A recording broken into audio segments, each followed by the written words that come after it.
আসবো ফিরে আবারও লেখিকা সুরভি আক্তার পর্ব ৯। স্তম্ভিত হয়ে ভ্যাবাচাকা খায় মেঘা। রৌদ্র বাঁকা হাসি প্রগাঢ় করে এক পা দুপা করে এগিয়ে আসে, দূরত্ব কমিয়ে কাছাকাছি আসে মেঘার। 5 ফুট উচ্চতার মেঘার তুলনায় 5 ফুট 10 ইঞ্চি রৌদ্র অনেকটা লম্বা। ও কাছাকাছি আসতেই মেঘা মাথা উঁচিয়ে চোখ তুলল, একরাশ তিতিবিরক্তি নিয়ে চাইল রৌদ্রের চোখ বরাবর। রৌদ্র একটু আগে নিজের বলা কথাটাকে ঢাকতে ঝুঁকে বলল মৃদু স্বরে, গুড মর্নিং এর পরিবর্তে গুড মর্নিং বলে উইশ করতে হয়, জানিস না? নাকি এই ওয়ার্ডটা আদ্র শেখায়নি তোকে? বিব্রত হলো মেঘা, পিছিয়ে আসলো ছিটকে, বলল তিরিক্ষি হয়ে, গুড মর্নিং না ছাই, এই রাইনোমুখ ফেস দর্শনে ঘুম ভাঙলো আজ আমার। দিনটা কেমন যায়, যত সব সকালে শুরুটাই বিগড়ে দিল। হোয়াট, হু ইজ রাইনোমুখ? রাইনো কাকে বলছিস তুই? রেগে বলল রৌদ্র। মেঘা হেলাফেলা করে বলল, আপনাকে। ঘুম থেকে উঠে তো আর কাউকে দেখিনি। তেরে এগোলো রৌদ্র। ইডিয়েট, একটা থাপ্পড় খেয়েও শিক্ষা হয়নি? মার খেতে চাইছিস সকাল সকাল? দুটো থাপ্পড় মেরে গুড মর্নিংটাকে ব্যাড মর্নিং করে দেই। এমনিতেও এখনো আমার হাতে 49টা থাপ্পড় খাওয়া বাকি আছে তোর, শোধ করতে হবে তো। থাকবো না আমি বেশি দিন, আর 10টা দিন আছি শুধু, তারপর তো চলেই যাব আবার। এই 10 দিনে 49টা থাপ্পড় মিটিয়ে তবেই যাব। এক কাজ করি, রোজ রোজ 5 বেলা 5টা করে সপাতে থাপ্পড় মারি তোকে, তাহলে দিন শেষে হিসেব মিলে যাবে ঠিক। খাবি আমার হাতে থাপ্পড়, এক থাপ্পড়ে কাল সারাদিন। কিছু খাসনি, এভাবে রোজ রোজ থাপ্পড় খেলে অন্ন বেঁচে যাবে এ বাড়ির। কথাগুলো বোধগম্য হলো না মেঘার। কিসের থাপ্পড় আর কিসের হিসেব? মুখ বাঁকালো মেঘা, অতটা গুরুত্ব দিল না। গা ম্যাজ ম্যাজ করছে, নিচে নেমে শাওয়ার নেবে আগে। রৌদ্রের কথার পরিপ্রেক্ষিতে আর প্রতিক্রিয়া দেখালো না মেঘা। মুখ বাঁকিয়ে রৌদ্রকে উপেক্ষা করে ছাদের দরজার দিকে পা বাড়ালো। দরজা পেরিয়ে সিঁড়িতে পা রেখে পিছু ফিরে রৌদ্রকে আরো একবার দেখে মুখ গোল করে বিড়বিড় করে বোঝালো, রাইনো মুখ।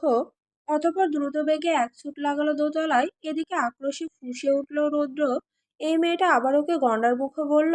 তার মানে ও গন্ডারের মতো দেখতে? নিজের সৌন্দর্যে কুৎসিত তকমা লাগতে বিভৎস খেপে যায় রৌদ্র। তীব্র রাগ সমেত দাঁত খিঁচে মেঘাকে পেছন থেকে ডেকে ওঠে ক্রোধে, ইভারা! মেঘা তরতরিয়ে সিঁড়ি বেয়ে নেমেছে, করিডোরে এক ছুটে নিজের ঘরের দিকে এগোলো। 7:30 বাজে, এতক্ষণে শাওয়ার নিয়ে ফ্রেশ হতে হবে।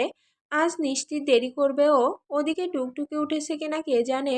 উঠলে তো এতক্ষণে মেঘার খোঁজ করতো। খোঁজ করেনি, তার মানে ওই কুম্ভকর্ণ এখনো বেঘরে ঘুমাচ্ছে। ছটফটিয়ে নিজের ঘরের দিকে এগোতেই আদ্রের মুখোমুখি হলো মেঘা।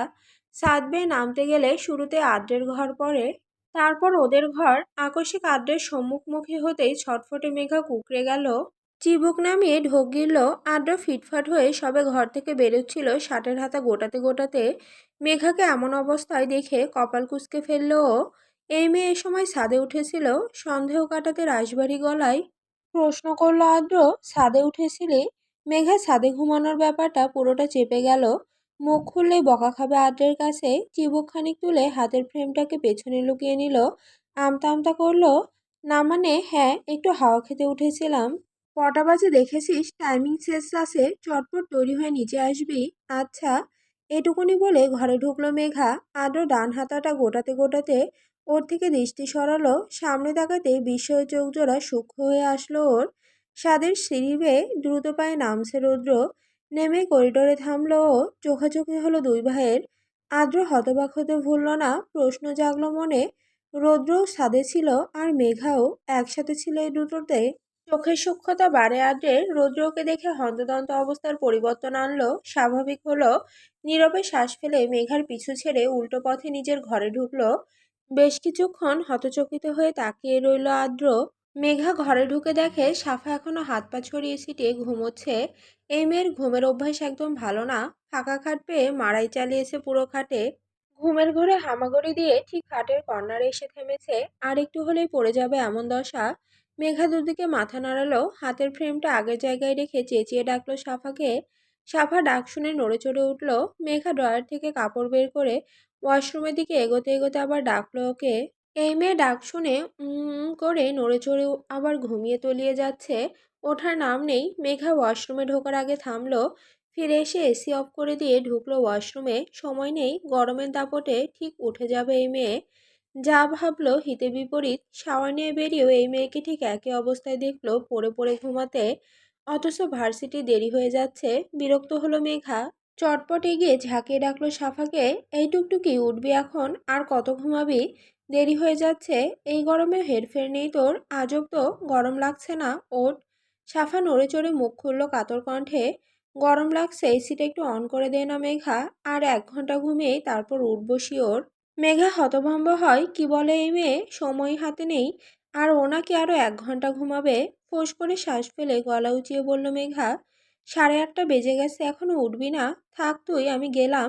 আদ্র ভাইয়া তৈরি, গাড়িতে উঠে পড়েছি ইতিমধ্যে। আমি আর ভাইয়া চলে গেলাম, তুই থাক। মনে রাখিস, ভাইয়ার ক্লাস অযথা মিস করলে কিন্তু ভাইয়া ছাড়বে না তোকে। ক্লাসের সবার সামনে ঝাড়ি খেতে চাইলে না? ঘুমা। 1 ঘন্টা কেন, সারাদিন ঘুমা, আমি গেলাম। মেঘা মিছামিছি ভয় দেখালো ওকে। ভাবলো এবার হয়তো লাফিয়ে উঠবে ঘুম ছুটিয়ে। কিন্তু না, এই কুম্ভকর্ণের হেলদোল নেই, বরং হাত উঁচিয়ে বলল আধো গলায়, যা, গুড নাইট। মেঘা আশ্চর্য বনে যায়, এখন নাইট এই মেয়ের কাছে? মেঘা কোমরে 1 হাত ঠেসে মুখ গোল করে তাকায় সাফার দিকে। কপাল চাপড়ে বলে, ওরে রাক্ষসরাজ রাবণের ভাই, কুম্ভকর্ণের মেয়ে ভার্সন, ঘুমা তুই, আমি আর ডাকতে পারবো না তোকে। বলে গিজগিজ করে ঘর ছাড়লো মেঘা। ব্রেকফাস্ট করে তারপর তৈরি হবে। সকাল এখন 10টা বেজে 45 মিনিট। লেকচারার আদ্রিয়ান কাবির আদ্র গুরুভার হয়ে লেকচার ঝাড়ছে ক্লাসে।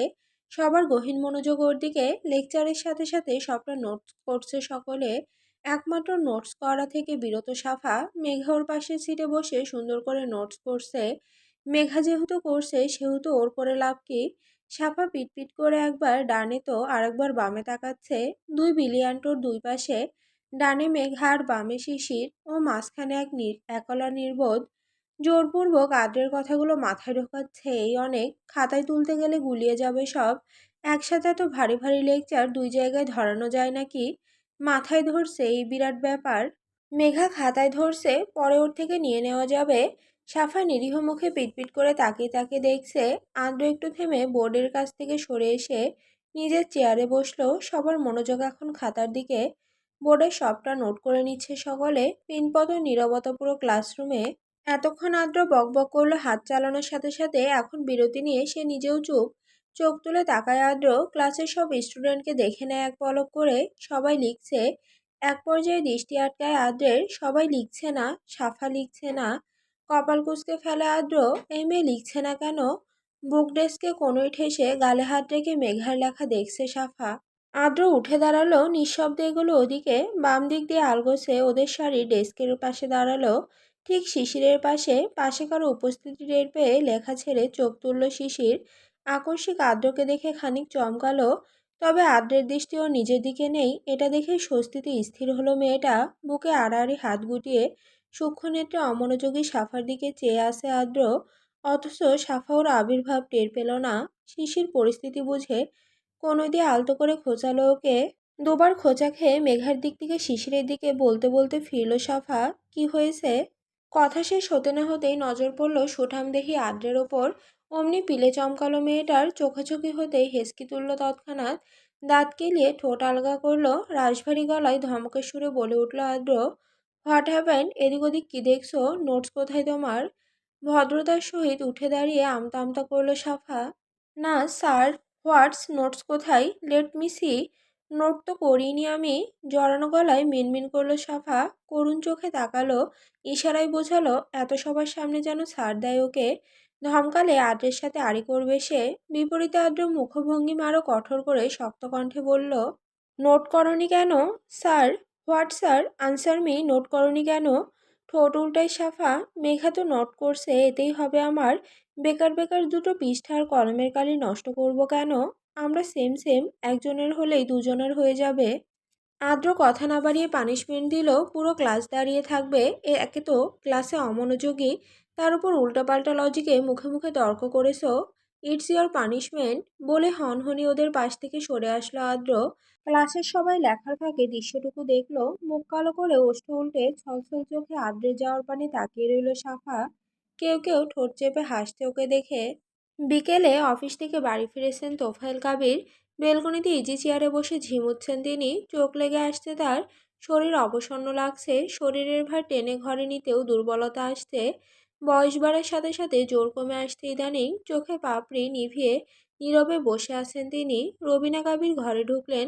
ঘর থেকে সোজা বারান্দায় উপস্থিত হলেন। এই সময় এক কাপ চা নিয়ে আসতে ভুলে যাননি। চায়ের কাপখানা স্বামীর দিকে বাড়িয়ে দিয়ে গলা পরিষ্কার করে ডাকলেন তিনি। শুনছেন? চোখ মেললেন তোফায়েল কাবির, নড়চড় না করে উত্তর করলেন, হুম বলো। চা এনেছি, নিন আগে। চায়ের কাপ হাতে নিলেন তোফায়েল কাবির। রুবিনা কাবির খানিক সময় চুপ থেকে কথা গুছিয়ে নিলেন মনে মনে, অতঃপর মুখ খুললেন। আমি যা বলেছিলাম তা কি মনে আছে আপনার? কি? রৌদ্রের বিষয়ে? ভুলে গেছি, আবার বলো। রৌদ্রের প্রতি তোফায়েল কাবিরের উদাসীনতা দেখে কেবলই দীর্ঘশ্বাস ফেললেন রুবিনা কাবির। বললেন, রৌদ্রকে আর ফিরতে দেব না আমি, যে করেই হোক। ওর যাওয়াটা আটকান, দিনগুলো চোখের পলকে পেরিয়ে যাচ্ছে, ওর চলে যাওয়ার সময় ঘনিয়ে আসছে। আপনি যা খুশি করে আটকান আমার ছেলেকে। তোমার বেপরোয়া ছেলেকে আজ অবধি কখনো আটকাতে পেরেছি যে এবার পারবো? চেষ্টা করলেই পারবেন, চেষ্টা তো করে দেখুন। তোমার ছেলের হালচাল কিছুই বোধগম্য হয় না আমার। কিভাবে চেষ্টা করব? চেষ্টার জন্য একটা খুঁটি প্রয়োজন। সেই খুঁটিকে কেন্দ্র করে না হয় চেষ্টা করতাম। কিন্তু কি করব? শুভ্রের বিয়েটা দিয়ে দিন এই সময়ে, এতে করে রৌদ্র আটকে যাবে। শুভ্রের দিকটা ফেলতে পারবে না ও, এমনিতেও আংটি বদল তো হয়ে আছে। বিয়েটা বেকার বেকার আটকে রেখে লাভ কি? এখনো হাতে 10 দিন সময় আছে। এই 10 দিনের মাথায় ওদের বিয়ের ব্যবস্থা করুন। বিয়েতে রৌদ্রকে একবার আটকানো গেলে পরে আরও কোনো ছলে ঠিক আটকানো যাবে ওকে। আগে একবার আটকায়, পরেরটা পরে ভাবা যাবে। পরেরটা পরে নয়, এখনই ভেবে রাখো। আর শুভ্রের বিয়েতে আমাদের কোনো হাত নেই, ওর মা বাবা আছে। আমরা বললেই সবটা হয়ে যাবে না? কেন হবে না? ঠিক হবে। রৌদ্রকে আটকানোর একমাত্র সুযোগ এটা। এমনিতেই মেঘাকে এ বাড়িতে দেখার পর রৌদ্র আরও বেশি রেগে আছে হয়তো। দেখলেন না কাল চর মারল কীভাবে? রৌদ্রকে আটকান, আর তারপর মেঘাকে তাড়ান এই বাড়ি থেকে। ওই মেয়ে এই বাড়িতে থাকলে আমার ছেলে থাকবে না। আর কতদিন থাকবে ওই মেয়েটা আমাদের কাছে? অনেক তো হলো। রুবিনা, মুখ সামলে কথা বলো। আকস্মিক ধমকে চমকে উঠলেন রুবিনা কবির। তোফায়েল কাবির ধমকের তিক্ত স্বরে বললেন, মেঘা এমনি এমনি আমাদের বাড়িতে নেই। কেন আছে তা তোমার অজানা নয়, আর কতদিন আছে বা থাকবে সেটাও তোমার অজানা নয়। ওকে তাড়াবো মানে? মাথা ঠিক আছে তোমার? আরে ওই মেয়েটাকে তো তোমার ছেলে এনে ফেলেছিল এ বাড়িতে, আর এখন তাড়াতে বলছো ওকে? কোথায় তাড়াবো? কোথায় যাবে ও? কোথায় যাবে সেটা আমি কি করে জানবো? রৌদ্র একটা ভুল করে ওকে এই বাড়িতে এনে ফেলেছিল। কিন্তু ও তো আর রৌদ্রের জন্য এ বাড়িতে পড়ে নেই। আর আপনার কি মনে হয় রৌদ্র ওকে মানে? আর নাকি মানবে কখনো? ও এ বাড়িতে কেন পড়ে আছে সেটা তোমার অজানা নয়। সময় আসলে ও নিজেই চলে যাবে। এভাবে তোমার কাছে ক্ষুণ্ণ হতে হবে না ওকে। আর বাকি রইল তোমার ওই বেপরোয়া ছেলের কথা। ওর মানা না মানাতে কোনো যায় আসে না। তোমার ছেলের জন্য এ বাড়িতে পড়ে নেই ও। যদি বিয়ে হয়েই থাকে তাহলে ও এসে একবারের জন্য ডিভোর্সের মাধ্যমে মেঘাকে ছাড়িয়ে নিয়ে যাবে তোমার ছেলের থেকে। আমার ছেলে নিজেই ছাড়বে ওকে, ছাড়িয়ে নিয়ে যেতে হবে না কাউকে। সেটা সময়ই বলবে। ছেলেকে নিয়ে এত দাপট মানাচ্ছে না, একটু কমন সেন্স থেকে ভাবনা চিন্তা করো, তাহলে খুশি হব। হয়েছে, আমাকে আর কমন সেন্স শেখাতে হবে না আপনার। আপনি শুধু এখন ভাইজানের সাথে কথা বলুন। শুভ্রের বিয়েটা দিয়ে দিন এবার। গাফিলতি করে আমি আমার ছেলেকে আর হারাবো না। ভেবে দেখবো, এখন যাও এখান থেকে। ভেবে দেখবো নয়, করতেই হবে, সময় নেই। আচ্ছা ভাইজানকে বলি আগে, এখন যাও তুমি।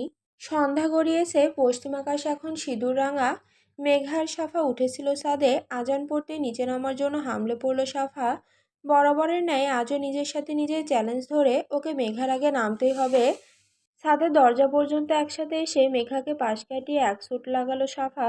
নিজে হুড়মুড়িয়ে পা চালিয়ে মেঘাকে সাবধান করে চেঁচালো, ধীরে নাম মেঘা, নয়তো পড়ে যাবি। মেঘা দুদিকে মাথা নাড়িয়ে শ্বাস ফেলল।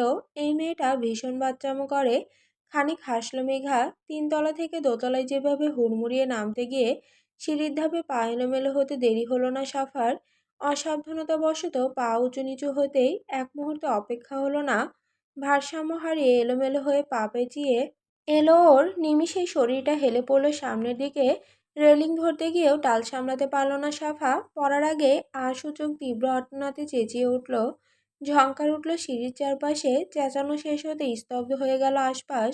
পুরো সিঁড়িটা হুমড়ি খেয়ে গড়িয়ে পড়ল সাফা। দ্বিতীয়বার আর চিৎকারের জন্য মুখ খুলতে পারল না। মেয়েটার কোমর সমান চুলগুলো এলোমেলো হয়ে মুখের উপর ঝাপটে পড়ল। তীব্র ব্যথায় মুখ সমেত কুঁচকে এলো ভ্রু। ঝমঝমিয়ে উঠল কোমর অবয়ব। কয়েক সেকেন্ডের জন্য জড়বুদ্ধি হয়ে গেল মেয়েটা। মস্তিষ্ক সজাগ হতে বিলম্ব ঘটল। ভারী শ্বাস পড়ল দীর্ঘক্ষণ বাদ। সাফা নিচে চেতনায় ফেরার আগে মেঘার বিচলিত ভরকানো কণ্ঠ ভেসে আসলো সিঁড়ির ওপর থেকে। টুকটুকি মেয়েটা সোজা সিঁড়ি গলিয়ে দোতলায় এসে উল্টে পড়েছে। মেঘার ডাকে সম্বিত ফিরতেই ব্যথায় ঠোঁট কামড়ে ধরল সাফা।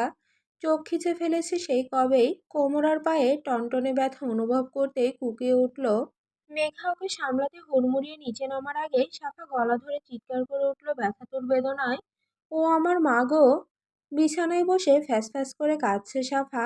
নাকের জল চোখের জল মিলেমিশে একাকার। পায়ের গোড়ালি মচকে বেঁকে গেছে। একটু আগে ডাক্তার এসেছিলেন, ব্যান্ডেজ করে দিয়ে গেছে। বেশি ইনজুরি না হলেও একেবারে কম কিছু হয়নি। সেই থেকে এই মেয়ে কাঁদছে এভাবে ফ্যাস ফ্যাস করে। শাহিনা কাবির চরম রেগে গেছেন ওর উপর। এই মেয়ের ছটফটেপনা আর চঞ্চলতার জন্য তো কম বিপত্তি হয় না, যা হয় ওর নিজেরই ক্ষতি হয়। এই যেমন আজ পা মুচকে বিছানায় পড়লো, না জানি কতদিন এভাবে পড়ে থাকবে। তার উপর বাড়ির সবার আদরের রাজকন্যা, সবার মাথায় আকাশ ভেঙে পড়েছে ওর এই অবস্থা দেখে। পুরো বাড়ির সবাই সাফার ঘরে ভিড় জমিয়েছে। ওই মেয়ে কাঁদছে আর সবাই এটা ওটাও বলে ওকে সান্ত্বনা দিচ্ছে। আহ্লাদে মাথায় তুলে ফেলেছে মেয়েকে। সবার এত এত আহ্লাদে আটকানা সাফা এখন ব্যথা না করলেও চোখ টিপে টিপে কান্না করছে ও। শাহিনা কাবির মেয়েকে বকতে বকতে ঘর থেকে বেরিয়ে গেলেন। সাফার কান্নার বেগে ফোঁফাচ্ছে। তৌসিফ কাবির উঠে দাঁড়িয়ে মেয়েকে শান্ত স্বরে বললেন, আর কাঁদতে হবে না, ব্যথা সেরে যাবে, চুপচাপ রেস্ট নাও এখন। বলে বেরিয়ে গেলেন তিনিও। একে একে ঘর ছাড়লো সকলে। মেঘা সাফার পাশে বসে, আদ্র বসে খাট বরাবর সামনের সোফাটায় সামনের দিকে ঝুঁকে সরু চোখে পরখ করছে সাফাকে। শুভ্র এখনো বাড়ি ফেরেনি। আকস্মিক দরজা ঠেলে হুড়মুড়িয়ে ঢুকলো সে। হন্তদন্ত হয়ে ডাকলো বোনকে, টুকটুকি। ওর হকচকিত স্বরে মেঘা, আদ্র আর সাফা চকিতে তাকালো দরজার দিকে। শুভ্র দ্রুত বেগে বোনের পাশে এসে বসলো, উদ্বিগ্ন হয়ে শুধালো, কি হয়েছে? শুনলাম সিঁড়ি থেকে পড়ে গেছিলি, পা মচকেছে। পড়লি কি করে তুই? ব্যান্ডেজ করেছে? কতটা ফ্র্যাকচার হয়েছে? ব্যথা করছে খুব? ঠিক আছিস তুই? তোকে কত বলি লাফালাফি করবি না, শুনিস কারো কথা? এখন দেখ তো কি অবস্থা করলি নিজের। ডাক্তার কি বলেছে বনু, সেরে যাবে তো পা? ওষ্ঠ উল্টায় সাফা। শুভ্রের এত এত সব প্রশ্নের উত্তর করে আদ্র। উঠে দাঁড়িয়ে এগিয়ে বলে, তোমার বোন ঢং করছে ভাইয়া, তিলকে তাল করো না তো, কিচ্ছু হয়নি ওর। জাস্ট একটু পায়ে লেগেছে, এতে এই ঢঙ্গি পুরো বাড়ি মাথায় তুলেছে। সবাই ওকে এমনভাবে রিড করছে যেন আরো কত বড় বড় সড়ো কিছু হয়ে গেছে। বাদ দাও ওর কথা। ওকে যত আশকারা দেবে তত মাথায় উঠবে ও। তুমি যাও গিয়ে ফ্রেশ হয়ে নাও। শুভ্র তবু বিচলিত হয়ে বলল, আদ্র মজা নিস না, এক্স্যাক্টলি বল কি হয়েছে ওর। তেমন কিছু না, ওর চপলগিরির জন্য শুধু একটু পা মুচকেছে, এর বেশি কিছু হয়নি, ডোন্ট ওয়ারি। বেশি কিছু হয়নি বলেছে তোমায়? ওটা ভুয়া হাতুড়ি ডাক্তার এনেছো, তাই আমার ফ্র্যাকচার ধরতে পারিনি। পা ভেঙেছে আমার, আর ওই ব্যাটা বলছে মুচকেছে আমার পা। ব্যথায় মরে যাচ্ছি, আর তুমি বলছো ঢং করছি আমি। তোকে চেনা আছে আমার, চুপচাপ বসে থাক। আরো কর উড়নচণ্ডীগিরি। পড়ালেখায় ডাব্বা, ক্লাসে মনোযোগ নেই, আর সারাদিন ধেই ধেই করে বেড়াবে। এবার বসে থাক পা ভেঙে। পেয়ে গেলি তো একটা সুযোগ, এই সুযোগে মাস কয়েক ভার্সিটি মুখো হবি না আর, স্টুপিড কোথাকার। ভার্সিটির কথা উঠতেই নেকি কান্না ছেড়ে ফোঁস করে বলে উঠল সাফা, হায় আল্লাহ, আমি তো ভুলেই গেছি। আমি না তোমার সাথে কথা বলবো না বলে প্রমিস করেছিলাম। তুমি পাক্কা 25 মিনিট ক্লাসের সবার সামনে দাঁড় করে রেখেছিলে আমায়। I am angry with you, বেরো আমার ঘর থেকে। আদ্র বেরিয়ে যেতে যেতে বলল, তোর ঘরে থাকতে আসিনি আমি, টুকটুকির বাচ্চা। আদ্র ভাইয়ের বাচ্চা, তোমার সাথে কোনোদিন কথা বলবো না আমি। মেঘা গালে হাত থেকে দুটোর বকবক শুনল। শুভ্র থামালো সাফাকে। উফ থামবি, নিজের ভুলের জন্য আজ তোর এই দশা। এখন এভাবে পা ভেঙে কতদিন পড়ে থাকবি? রেস্ট কর এখন, আমি রুমে যাচ্ছি। শুভ্র উঠে দাঁড়াতেই সাফা হাত টেনে ধরল। বাচ্চাদের ন্যায় পিটপিট করে ভেজা চোখে তাকিয়ে বলল, চকলেট আনোনি? না, তাড়াহুড়ো করে এসেছি, মনে ছিল না, কাল এনে দেব। বলে ঘর থেকে বেরিয়ে গেল শুভ্র। 11টা পেরিয়েছে, বাড়ির ছোট ছেলে নিরে ফেরার নাম নেই। বাড়ির চাবি আছে ওর কাছে। আজ আর অপেক্ষা করেনি রুবিনা কাবির। ছেলের অপেক্ষায় থাকতে থাকতে ঘুমে টলে পড়েছেন ড্রয়িং রুমের সোফায়। রৌদ্র সবে ফিরলেও চাবি ঘুরিয়ে দরজা খুলে বাড়ির ভেতরে ঢুকলো। সোজা উপরে যেতে গিয়েও থামলো একটু। সোফায় রুবিনা কাবির আধশোয়া হয়ে ঘুমিয়ে আছেন। রৌদ্র বিপরীতে পা চালিয়ে তাকে ডাকলো, মম। এক ডাকাই সজাগ রুবিনা কাবির ধরফরিয়ে উঠলেন, হ্যাঁ রৌদ্র, এসেছিস? চোখ লেগে এসেছিল একটু, কখন আসলি? খাবি না আজও? বেড়ে দেবো খাবার। না, খিদে নেই, ঘরে গিয়ে ঘুমাও। আর হ্যাঁ, নেক্সট টাইম থেকে আমার অপেক্ষায় থাকবে না আর। আমি কখন ফিরবো না ফিরবো তোমায় এর জন্য অপেক্ষা করে বসে থাকতে হবে না। সবাই আমার ধার ধারা ছেড়ে দিয়েছে, তুমিও ছেড়ে দাও। আমায় নিয়ে ভাবতে গিয়ে নিজের আরামকে হারাম করো না, ঘুমাও গিয়ে। কথা শেষ করে ধূপধাপ পা ফেলে উঠতে লাগলো রৌদ্র। রুবিনা কাবি নিঃশব্দে হতাশ শ্বাস ফেললেন কেবলই। ছেলেকে ডাকলেন না আজ আর, ডাকলেও এই বেপরোয়া ছেলে সাড়া দেবে না। রৌদ্র নিজের ঘরে ঢুকে লম্বা শাওয়ার নিয়েছে। এখন ঘড়ির কাঁটা প্রায় 12টার ঘর ছুঁই ছুঁই। শাওয়ার শেষে একখানা কালো টি শার্ট জড়িয়েছে গায়ে। ভেজা চুলগুলো মোছার চেষ্টা করেনি, সেভাবেই টুপটাপ পানি ঝরছে চুল থেকে। ভেজা চুল লেপ্টে কপালে নিজ ঘর হতে বেরিয়ে টুকটুকির ঘরের সামনে এসে থামলো রৌদ্র। ঘুমানোর আগে শুভ্র ফোন করেছিল ওকে। তখন টুকটুকির অবস্থা জানতে পেরেছে রৌদ্র। শোয়ার আগে একবার মেয়েটাকে দেখে গেলে মন্দ হয় না। এই রাতেই আকপিস না ভেবে দরজায় টোকা মারে রৌদ্র। ভেতর থেকে দরজা লাগানো, বেশ কবার ধৈর্য নিয়ে টোকা মারল রৌদ্র, খুলল না দরজা। এবার সে চরম বিরক্ত হলো, জোরে শব্দ করে নক করলো দরজায়। 3বারের বেলায় খুলল দরজাখানা। রৌদ্র আবার টোকা মারতে গিয়ে হাত সরিয়ে নিল। দরজা খুলল মেঘা, খুলেই ঘুম কাতর আধো চোখে রৌদ্রকে দেখে খ্যাক খ্যাক করে উঠল। প্রবলেম কি, এত রাতে ডিস্টার্ব করছেন কেন? প্রত্যুত্তরে সরু চোখে চেয়ে রৌদ্রের স্বাভাবিক কণ্ঠ। টুকটুকি কোথায়? ঘুমিয়েছে। মেঘার চোখ নিভু, ঠিকঠাক চোখ মেলে তাকায়নি এখনো। ঘুমের মধ্যে আকস্মিক ব্যাঘাত ঘটেছে। মাথা টুলছে কেমন। রৌদ্র স্থির দৃষ্টি তাক করে বলল কঠিন স্বরে, তুই ঘুমাসনি কেন? কেঁকিয়ে উঠল মেঘা। আজব তো, ঘুম ভাঙিয়ে বলছেন আমি ঘুমাইনি কেন? কখন ঘুমাস তুই? ঘুমের ঘোরে হাই তুলে সোজাসুজি জবাব দিল মেঘা, 11টায়। ঘুমের মাঝে স্বল্প এলোমেলো মস্তিষ্ক, সম্পূর্ণ সজাগ নয় মেঘা। তাই তো ভনিতা স্যারে এইভাবে সোজাসাপটা উত্তর করল। রৌদ্র বুঝল, বলল আকস্মিক, শোন, কাল থেকে দরজা খুলে ঘুমাবি। আমি ফেরার পর যেন এ ঘরের দরজা খোলা পাই, বুঝেছিস কি বললাম? মুখ কুঁচকে ফেলল মেঘা, ভ্রু জোড়া করে নিভু চোখে তাকালো। রুদ্র আবার শুধালো, কি বলেছি মাথায় ঢুকেছে? ডিসগাস্টিং লোক, আপনার কথা কেন শুনবো আমি? তুই শুনবি না, তোর ঘাড় শুনবে। রোজ রাতে বাড়ি ফেরার পর ঘুমানোর আগে তোকে দেখা চাই আমার। যদি আমার কথার হেরফের করিস তাহলে 49টা থাপ্পড়ের জায়গায় দ্বিগুণ থাপ্পড় খাবি আমার হাতে। দরজা খুলে ঘুমাবি, এটাই ফাইনাল। মেঘা ঘুমের টালে কি বুঝলো কে জানে। হাই তুলতে তুলতে মুখের ওপর দরজা আটকাতে গেলে রৌদ্র বাদ সাধল। দুহাতে ঠেস দিয়ে দরজার কপাট আটকে ধরল। দরজা মারিয়ে ঘরে ঢুকলো তড়িতে। ঝট করে পেছালো মেঘা। মেঘার দিকে এগিয়ে কিছু বুঝতে দেওয়ার আগে ওর মাথার কাঁটাটা একটানে খুলে নিল রৌদ্র। নিমিষেই পিঠ ঝাঁপিয়ে আছড়ে পড়ল। ঘন কৃষ্ণ কেশদল মাথা হতে চোখে মুখে আছড়ে পড়তে বিলম্ব হলো না। মেঘা ঘুমের ঘোরে হতবাক হয়ে ফ্যালফ্যাল করে চাইল। হলদে ডিম লাইটের আলোয় মেঘার উপর ঝুঁকে এলো রৌদ্র। পেছাতে গিয়েও পারল না মেঘা, সূক্ষ্ম নেত্রে। রৌদ্র পরখ করলো ওকে। মেঘার চুলের কাঁটাটা এখন ওর হাতে। রৌদ্র কাঁটাটা তুলে মেঘার মুখের সামনে ধরল। ক্ষীণস্বরে হিসিয়ে বলল, you look breath taking like this.